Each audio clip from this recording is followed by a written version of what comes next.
When asked to do something unethical, corrupt, indeed, perhaps criminal, he said, hell no, and I'm resigning as a matter of principle and conscience. And I have a feeling, Brian, are going to see more and more and more of those kind of righteous resignations.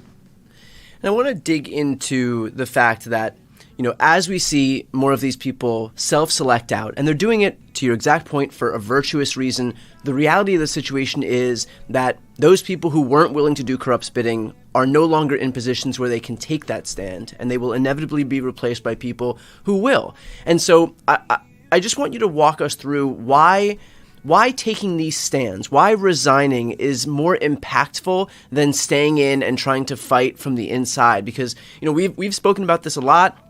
I'm split, not entirely convinced on the virtue of these folks resigning and coming out and taking a public stand, when the reality is that they prevent themselves from being in a position of power where they can actually enact change from the inside.